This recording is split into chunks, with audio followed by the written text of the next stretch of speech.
Hello everyone, it's Brian, and welcome back to Twilight Struggle, Play the Experts, the game where I play the experts, and you wonder what's missing in this picture. That's right, this picture right here, the picture of the cards I told you he's definitely got in his hand at the beginning of turn 7.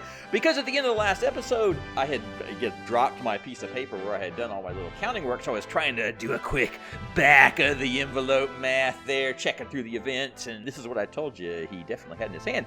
And to my credit, I was mostly right in the sense that he does in fact have every single one of these cards in his hand.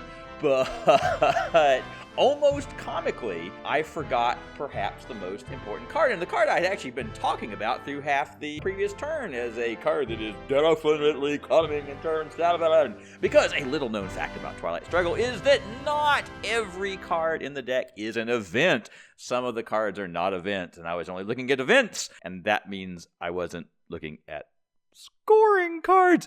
That's right, he's got Central America scoring. Wah, wah, wah. That's definitely coming. And that's only been like half the focus of the last episode, right? Was scoring cards that are coming. So this is his hand. And we'll get back to his hand in a minute. But first, I want to go back in time. That's right. I want to go back to turn 6 headline phase. Because one of you guys out there actually pointed out a brilliantly different headline, because apparently somebody is a highly alert card counter, more alert even than yours truly. Because I tend to count cards on turn 3 and 7, of course, in these sorts of games. But the funny thing is, in these 45-day time control games, I will admit that in between turns 3 and 7, or before and after turns 3 and 7, I often kind of forget some of the cards that are out, right? Unless I'm keeping really careful notes, it's easy to kind of lose that sense of what's going on in cards that you might have when you're playing over the board. Like if I'm sitting there playing over the board, especially I'm, playing in a tournament or something, then I'm really thinking about, I have a really good sense of where a lot of these cards are, at least the important ones and the scorecards and stuff like that. But I will admit that at the beginning of turn 6, I didn't really have, I knew where the scoring cards were and I knew some of the main little themes. But what I didn't notice is that at this moment, at the beginning of turn 6, there are no other 4 cards out there. Every single 4 card has gone to the discard pile. I can actually know that he doesn't have any 4 cards in his hand except for the China card. And so when we look at all the problems I have in Europe there, and then there's the coup, but there's Europe, but there's the coup, but there's Europe, and there's a scoring card, and there's Europe, then one of you guys pointed out to me brilliantly that the proper headline for this turn was actually probably the Cultural Revolution, and just take that bad boy back from him. That's a headline that I normally only do if I don't have a better, quote unquote, if I don't have another headline that's better. And I sort of thought, well, getting the points for OPEC and, is kind of better. And so I didn't really think about the fact that, well, if I took his only 4 card out of his hand, then he won't have enough points to cram the Crunter in Poland, because he needs 4 ops to go all the way to control. And so then he could get into it. If so, let's say I headline Cultural Revolution, then I can take my coup. So say I can have my coup in Poland too. And so then I'd take a coup where I want it, which I think would probably be, like, you look at this and you say Panama, but then he puts his OAS into Venezuela, and so then you say probably Venezuela. But in any event, you take a little 2-point coup in one of these things, and then he has to choose between, he could try to cram 3 points, I suppose, into Poland. But at that point, he's getting into an open-ended ops war, and I've got the China card, and he might know that there is one other 4 card out in the universe, which is Muslim Revolution, which he'd be going up into an open-ended ops war in which the Warsaw Pact card is still actually coming around the bend in the reshuffle, and he could get extra wiped out of Poland. Not that it's not necessarily worth it, but boy, does that make the picture look a whole lot better for me, right? It's all, and then I'd have the China card and I'd play it, and that would mean I wouldn't have all of the heartache at the end over, am I going to eat my own bear trap for lunch? I could have spaced Alliance for Progress and held both Bear Trap and Voice of America until next turn. And so then Voice of America is still kind of this unanswered festering wound in my hand that I can't space. But hey, another turn postponed, another chance to get down the road and be okay. And I can always eat the bear trap later in turn 7 if I decide I really have to. But that would have been, I have to say, on that knowledge of the lack of a 4 card, that would have been a really, really strong headline. And I didn't see it. So that's one thing. But then I also want to take you, well, it's not exactly back in time from here. It's more like slightly forward in time to right after headline phase. So I didn't headline Cultural Revolution, and then we got to here because he OAS'd himself into Venezuela, and here I am, and I guess my brain went into overload here because I'd been thinking about during headline phase, okay, well, there's Poland, but there's Africa, and first of all, Poland's probably better than Africa for me anyway. just on the face of it, because this is turn 6, and Europe's going to score this turn. And then Europe will most likely score in the late war. It may not, but it probably will. And then it'll probably score in turn 10. So Europe's about to score 3 more times, and I'm just not sure why I didn't think, my normal rule of thumb is that third European battleground is worth more than almost any other kind of battleground. And of course, that depends on scoring card momentum, but there's the scoring card sitting in my own hand. So I got a little, I guess I got partially brain fried because he opened up another threat, and I was saying, oh gosh, Venezuela and Africa, of course. But the thing is, he couldn't actually take both of them. He could either coup Africa or he could fill Venezuela, and if he filled Venezuela, I guess he could coup Venezuela, and as a way of hopefully trying to fill it, risking everything. But anyway, what it seems to me I should have done, and a couple of you guys spotted this one, is that, hey, I can play any of the revolutions would have been sufficient to put 2 in Poland and... Oh, no, it needed the Muslim one to put 2 in Poland and 2 in Venezuela. So, see, I could have had them both. And then he could have couped Africa, and he would have probably got it. But he wouldn't have domination yet. He'd have a little work to do. And meanwhile, I would be... If he did that, I'd be able to immediately play the European scoring card for 5 points. And in what world that's not better, I don't know. So we're going to put that down as a mistakey poo. And that one I definitely should have seen. Knowing there aren't any other 4 cards available on turn 6. That's a fairly easy one to miss in a 45-day time control where you have to kind of re-get context every time you come back to the game. But this one I should have just been able to do on basic principles, and so I would encourage you to be able to do this on basic principles when you have to make this decision, and don't do the thing I did because it was dumber. It was dumber, and we seem to be on the road to getting away with it at least a little bit, but it was bad. Now, Theory also kind of had mentioned a back in time moment, which was that he regretted this last turn not using more of his ops to fill up Central America. And what he said later on was, well, he kind of should have known liberation theology was probably coming, or he knew he didn't have it in his hand. At that point, I could still have it in my hand in turn 6 as far as he's concerned, or it's coming in turn 7 and it could go to either one of us.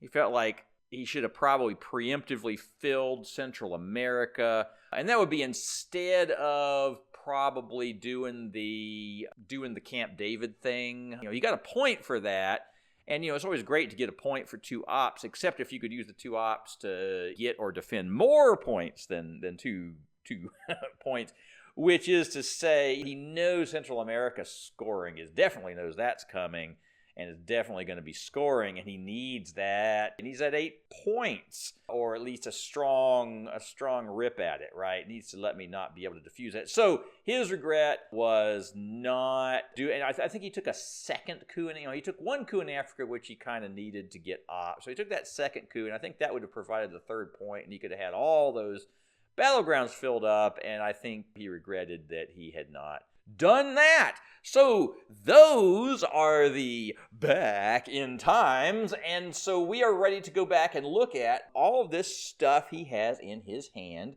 and the stuff we have in our hand, and try to come to a conclusion about what we need to do. So he knows we're in a bear trap.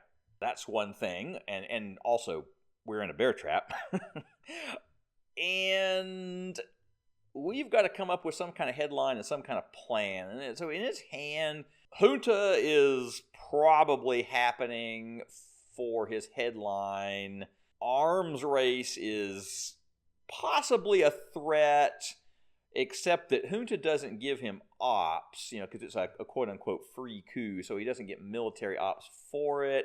So it's conceivable, but he doesn't have a lot of other ops. He's got some one ops he's got to deal with, and yeah. So our Manate Ron, is a useful event for him because during turn 7, the deck is, at least theoretically, filled with more scoring cards than ever. He doesn't know we have the Middle East card there, and he could churn through and try to get rid of some bad ones. But again, he doesn't have a lot of ops here, and he may have some stuff to deal with. Another little fun note is I don't see any red events of ops level 2 or higher, which is to say, if I Quagmire him, he's going to have to actually discard a quote-unquote good card, perhaps. Now, he's got, 2 other cards that I'm not seeing, and maybe one of them is bad, and he can discard it, but in any event, Quagmire's a little bit okay. Now, he has Duck and Cover, and Duck and Cover is often a cool headline for him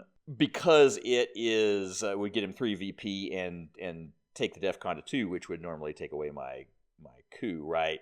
And some of you guys noted that, hey, if I headline We Will Bury You, which he doesn't know I have, it was one of my little reach-arounds from the reshuffle, then if I headline We Will Bury You and he headlines Duck and Cover, then oops, he would instantly lose the game. And so some people suggested it as a good headline on that basis. Now, We Will Bury You is often a good headline in its own right if I don't need a coup or don't expect I'm going to get a coup because of things like juntas and bear traps. We Will Bury You would kind of defang Junta a little bit because he couldn't take the coup in the battleground. And it would probably, almost certainly give me 3 victory points. And so it's good on that basis. Those are good reasons to headline We Will Bury You. Doing it because I think he might headline Duck and Cover is not a good reason. At least not in this case, because he's on top of the to him slight chance of a DEF CON insta-loss problem. There's two other reasons he's not going to headline Duck and Cover pretty much no matter what. And one is that Junta is just a better headline for him this turn, because it would let him, it fits more with his scoring Central America plans. He can put two guys right into, say, Cuba and Kumi in Venezuela, or he can put two guys in Venezuela and Kumi in Venezuela if he wants to, but putting him in Cuba would get him closer to his Central America domination, gets the coup out of the way, and moves right on to the to the thing that he needs to do. So it's a more fitting headline, and that's what he's going to headline. The other thing is that even if he didn't have Junta, he really doesn't want to headline Duck and Cover, because I'm in a bear trap. Because headlining Duck and Cover takes away the coup, but he wants to get the coup for himself, right? So those are reasons. Those are other reasons for him not to do it. So I just don't think the stars are right. Like, if we were looking at this, if it was turn 7, and we were looking at this, if I wasn't in a bear trap and he didn't have Junta, then We Will Bury You starts to look like a great headline, because he really might risk a Duck and Cover. Maybe, he'd know there's at least a little chance. I got a little reach around there. But so even then, common sense, safety first, would tell him not to headline it. But the point is, in that case, We Will Bury You is also just a good headline intrinsically, not because the opponent might make a mistake, but because it would give us 3 victory points.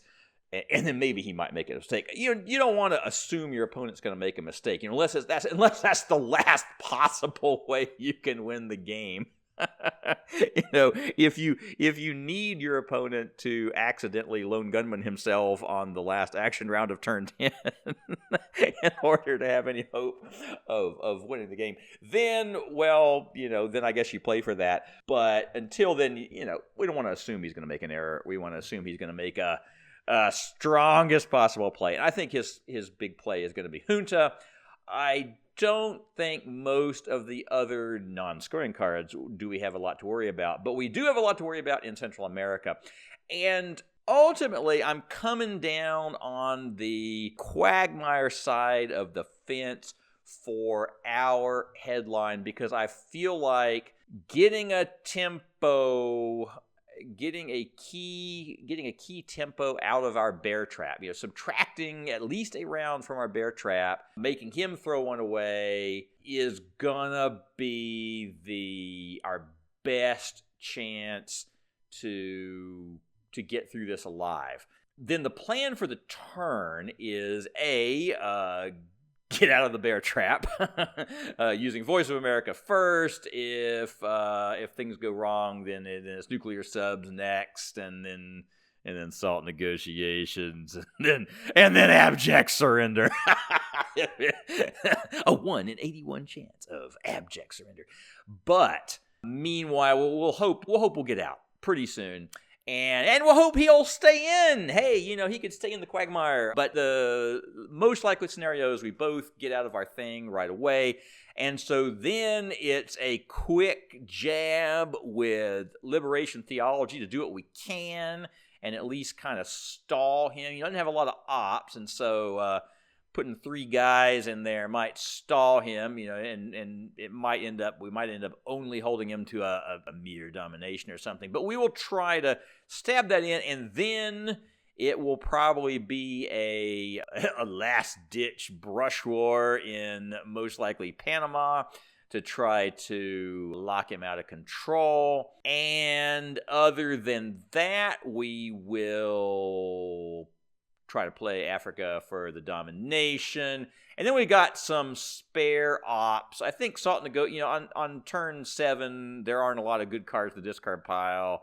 And I have no wish to engage in any crazy DEF CON manipulation right now. So that'll probably be opt. And Wheelbarrow will honestly probably be opt, unless we decide to kind of sneak nuclear subs out at the end of the turn or something and hold Wheelbarrow for a turn 8 headline.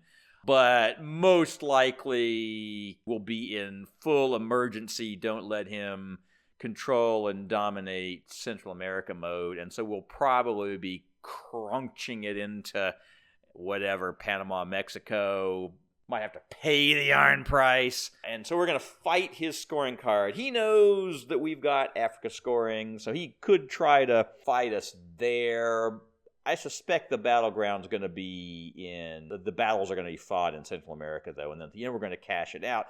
Fortunately, he doesn't know we have the Middle East card, because he could fairly quickly repair that to a domination. And so I think what I'm going to do with the Middle East card is just literally never play anything in the Middle East this turn until I just sneak the card out for a nothing, because I think he's going to be, with 2 known scoring cards on the table, I think he's gonna be busy, and he's not going to look to the Middle East unless I look to the Middle East.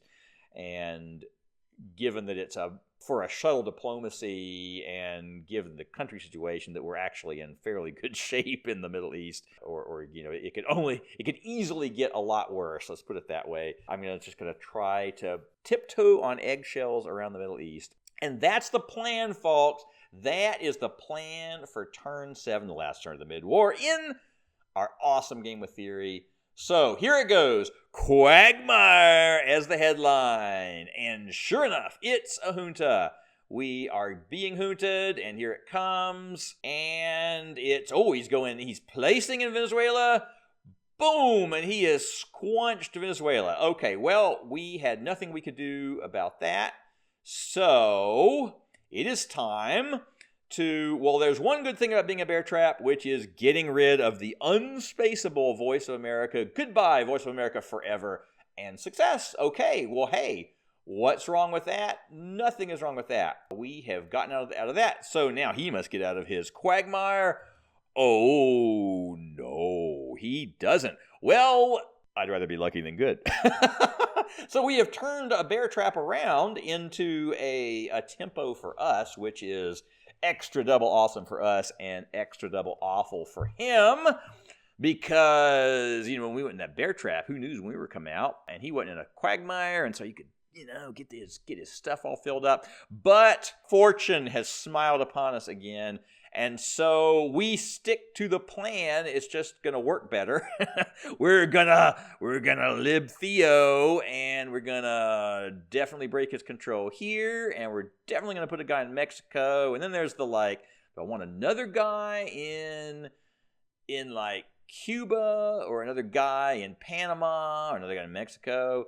And I guess I need either Panama or Mexico, because that way next round I can completely fill up both Panama and Mexico so even though I'd like to be in Cuba, because it would let me grab Nicaragua and Haiti all at one time, little move, I would even more like to control both Panama and Mexico before he gets out of right as he gets out of his Quagmire. And I guess of the two, does it really matter? I guess I'll just plorp it in Mexico, because that is what I know is going on anyway.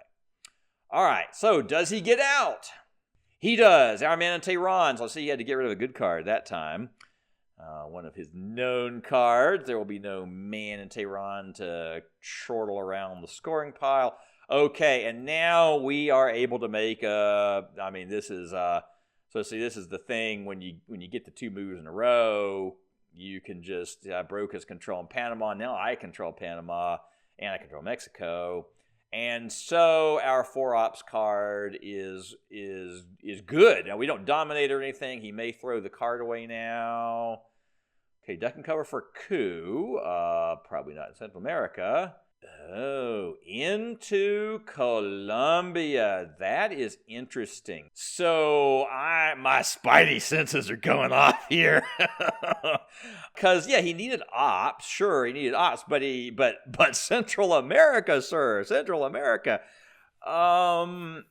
Because I'm surprised he wasn't making some realignment threat, given the urgency of the situation in Central America. So this is making me think that he might have gotten a little scorecard reach around himself. Because right now, at this very moment, if he happens to be holding once again the South American scorecard, it's worth 5 victory points. It would take away every single victory point we currently have. And I don't want that. And the thing is, I need ops too. I mean, like, Central America is good for me right now. I'm not going to get control. And ironically, I don't actually have a very good play for domination. I mean, the play for domination would be to insert the entire China card into Costa Rica, because I don't want to stick one in Guatemala, and that just gives him an easy place to coup and realign me. And so I don't know. I'm not gonna look. The fact that I'm just still sitting there in Central America with all that stuff, and he's got the scoring card, and he knows I know he's got it, and he still went to Colombia. That makes me think there's there might be things afoot in South America. All right, and he also has the arms race. Like, right now, he's got 3 ops, and we don't have any. And given that I've got South America safe, place I kind of want to do the brush war is Venezuela, but I'd rather have that be a clean brush war without him having any friendly touchers. And so I think I need to take a coup in Colombia, and I'm going to do it with the SALT card to match his military ops, so he can't do an arms race. So that's 3 points kind of, stalemated off. And that hopefully sets my brush war up for a better chance of success. So I kind of like that, all things considered. And honestly, Central America is pretty good enough right now. I mean, I would love to greedily get domination or something, but honestly, Africa's coming and Middle East is going to sneak out. The momentum is good here, as long as I prevent anything unexpected and terrible from happening, because I don't think he's got enough ops to get domination of Central America away from me. He can fill Cuba, and we can end up scoring for not very much. And honestly, I think that's fine. I would rather prevent some kind of South American catastrophe from happening and get my brush war set up for a thing. So we're going to coup in Colombia. All right, well, that's the Colombia for Life plan. Rolled a big old 6. Got the 4 in. All right, so, okay, yeah, here comes arms race, and so he sees that the jig is up on arms race. He's not going to get sneaking arms race out. All right, and he is putting a realignment threat in Guatemala, and is coming into Uruguay. He's putting a realignment pincher on Brazil there. Oh, and he's not just he's not just made a realignment threat. He's made a realignment threat in Brazil, but he's also made more than a realignment threat. He has reactivated domination.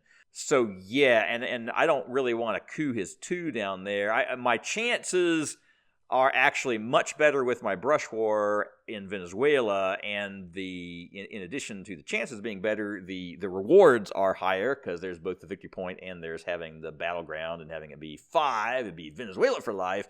So clearly, we are just going to have to, and if he realigns me out of Mexico, then he realigns me out of Mexico, right? If he has time to get domination, he gets domination, but at least we didn't get control. I think we're gonna brush war Venezuela here. And hopefully, another 6. Wow, well, we have had the brush war luck, haven't we? So we got Venezuela. And wow, apparently time's up in his hand too, because there comes Central America scoring, and he let us have 3. So he's got his presence, but he didn't even have time to fill Cuba. So, man, this has turned for the real good for us. That Quagmire broke this turn wide open in our favor, and we're gonna go ahead and just take our 4 points of Africa goodness. Okay, and sure enough, yes, time was up for him. He was down to, he had these scoring cards he had to get rid of. He made his play for South America, but it's just like what would have happened if I had put even a single point into anywhere in the Middle East. He would have, his spidey sense would have turned on, and he would have. I don't know. I mean, because he got so pooched by that Quagmire that I'm not sure there was. But it may be that we had the little back in time there that his regret about not putting guys in Central America last turn, I think, was a legitimate one. I think that to the extent that he was able to do anything about it. Now, I obviously rolled a series of sixes on some wars and stuff, but he would have been better. I think he's right if he'd put some in Central America last turn. So that happened, and we were going to give him the Middle East back for nothing with the... we would have dominated except for the shuttle diplomacy. All right. Oh. Okay. Oh, so he miscounted our... Oh, it's bad when you miscount a hand on turn 7. Yeah. Okay, well, that's not good. I see. He thought we didn't have any more mystery cards in our hand, and so he couldn't have Middle East. Although, honestly, I'm not sure he had time to play for a third card as well. Or maybe he could have done that instead of trying for South America. But, even if he knew I could have had it, it probably wasn't super likely. So I think it was less about the miscount than about the Quagmire and Central America in existence. But, so... what has he got? All right, he's got Allende, and he's going to fill up the UK to get his domination back for any future coming cards. That's fine. And we go to turn 8, first turn of the late war, and let us see what we have got here. Oh my, it's a good hand, isn't it? It's a good hand. Okay, it's now ours to lose. This is our game to lose because we've got the war games, and we just need to get it safely to DEFCON 2. Now, even if he has European scoring would be 6 points for him. So even if he European scored, we'd still be in the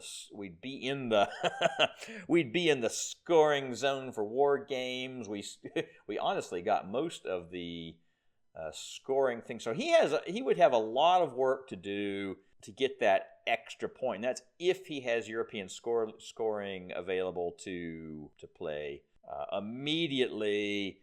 So there's the issue of what do we have to play here as our headline. We don't have we only have one Soviet op card, Flower Power, which, I suppose he might headline a war and we could get two free victory points from that. Which would certainly help. The one bad thing is if we headline Flower Power and he plays Missile Envy, then he ends up getting the War Games, as a null card, but he takes it away from us. But honestly, it's relatively low chance that he headlines Missile Envy directly help with any of his War Games problems. And honestly, if that happened, I think heading on in with a 13-point scoreboard lead in most of the regions scored, I think is an okay fallback.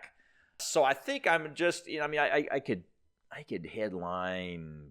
God, what would I headline? I don't want to give him a point with the Iron Lady. Otherwise doing that would be fine. I don't want to headline, like Solidarity. I guess I could say here have Solidarity, but I'm just going to headline. I'm going to headline Flower Power. We're just going to do it. Be positive. All right, headline. Oh, it's grain sales. Oh, is he gonna get our? Is he gonna get our card? He could hit the wrong card. Oh, but he hit Star Wars. But Star Wars doesn't work right now because he's not ahead of us in the race. So that's fine. That's a nothing. And he's gonna coup Libya, get back going in the Middle East, and he gets it, but it is moot because we have hit the mighty wargaming point. And ladies and gentlemen, after a beautiful, for the Soviet point of view, turn 7 in terms of at least all the luck going our way, we have put it away on turn 8 with war games.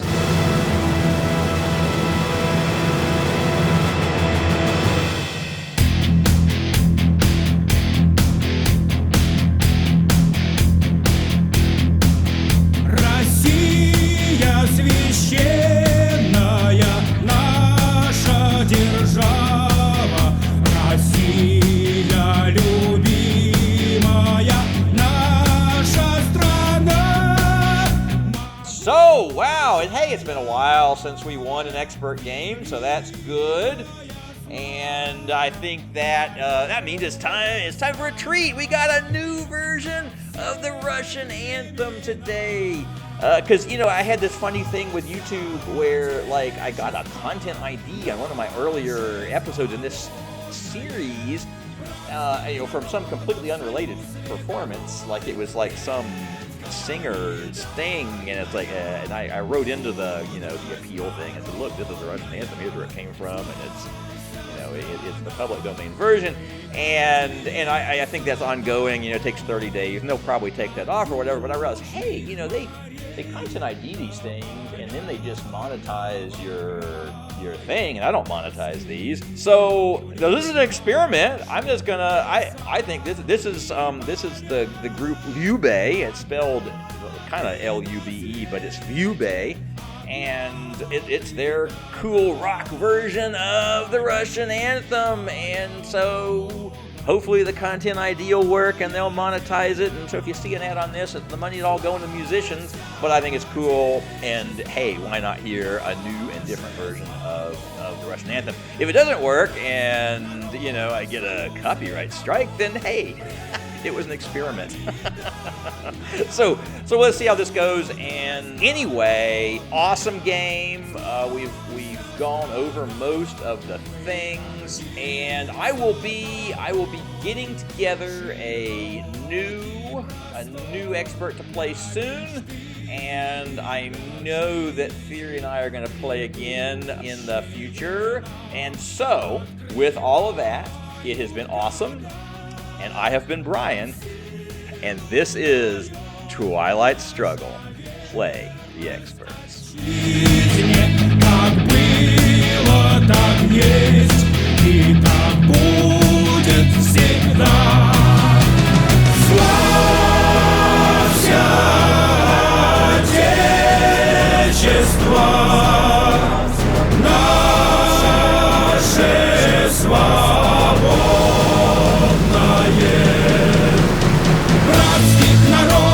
Союз вековой.